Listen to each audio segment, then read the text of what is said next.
When I first presented these high-end concepts to the team for the vision I had of New York, the team thought I was crazy.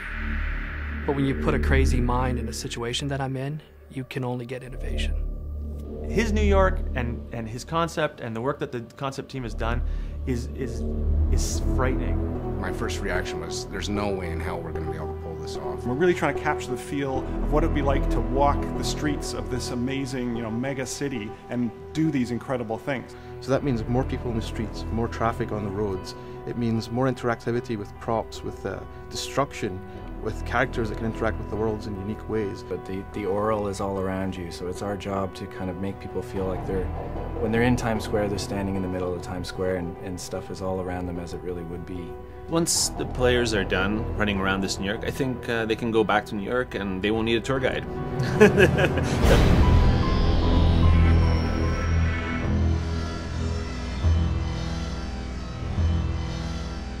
Well, the New York City for our game is really, it's the backdrop, it's the grounding thing which makes everything fantastic which happens in the game plausible.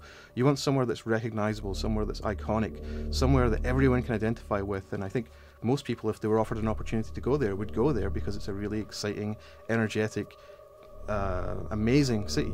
Well, a couple of things about our New York is it's probably the most densely packed city you've ever seen in terms of gameplay per square foot. There's so many fantastic events and fantastic things that the player can do in this game. We felt it was more impactful to set that against a hardcore background of reality, New York in 2008.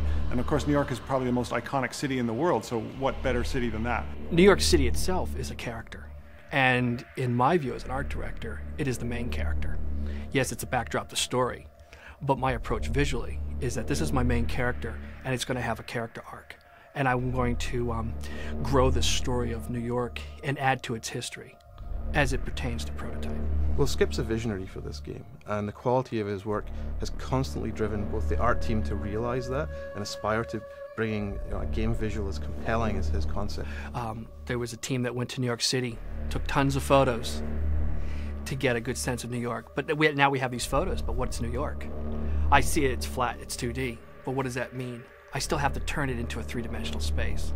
It seemed to me that what he was envisioning was huge volumetric cloud systems, sort of the great beams of light filtering from the skies, the great contrast in the colors. I sort of sat back and said, this will never happen. That's not a video game, that's a movie, that's way too insane. But we, time and time, keep delivering those things, and we pick the right elements to erase and say, hey, we can't do that. But we do a lot of what's in those concepts. And then when you compare the concepts to the game now, it's frightening how close they are.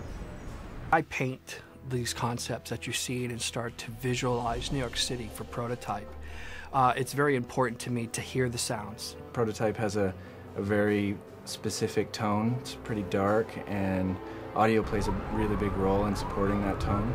And of course, New York City being in a real environment and representing that environment in a contemporary and very realistic way. It's a very dynamic world. It's changing all the time. There's time of day, there's dynamic levels of number of pedestrians and vehicles and traffic, and things are always changing, so keeping up with that and representing that in the sound is one of our primary goals, and it's definitely a challenge.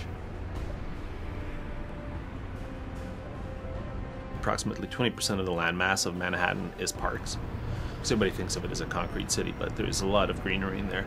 So it was a challenge to have enough foliage and enough greenery in the world with enough variety of the buildings, because you're almost trying to capture two games. A lot of people do a jungle game or a city game, but we almost have both.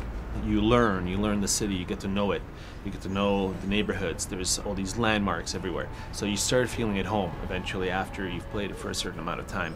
So it has that growth, like movies do. You start scared and innocent at the beginning, and then you grow very powerful at the end, knowing your neighborhood, knowing your environment, and discovering it. Right now, it blows me away. We look down what's Fifth Ave, and we just are amazed. We see the vistas, we see the buildings reaching off into the background, in the fog, reaching out of the fog into the sky. It just looks amazing. And the night stuff that we're doing is coming online very recently, and it's beautiful. And what you see are these great flows, almost natural-like rhythms in the vehicles and the pedestrians as they move through the sort of the natural cycle of the day, and the sun rises and the sun sets, and all the lights in the building turn on and all the lights in the building turn off. And it's this beautiful flow, and that was also a flow that we are trying to capture in this video game by having our sort of dynamic time of day. I hope these making-of pieces are interesting to people who are interested in learning about the game, that they get something out of this. But when they'll really see it is when they see the gameplay come together. They'll see videos out there for gameplay, which I know I'm seeing every day when we're making the game. So when you see those videos come online on the web, on TV, there won't be any room for debate. You know, a lot of games, do hype and pre-market, and try to sell before they come out and build up the buzz. And, I'll be honest, we're doing that too here. We're part of the marketplace. But if you know something about me personally, okay, I'm a realist. I don't overpromise. What I say, I frickin' deliver. So if you're seeing something here in these videos and you're not believing it, and you're not believing what we're saying, and you're not believing that we can pull it off, you're wrong. We will.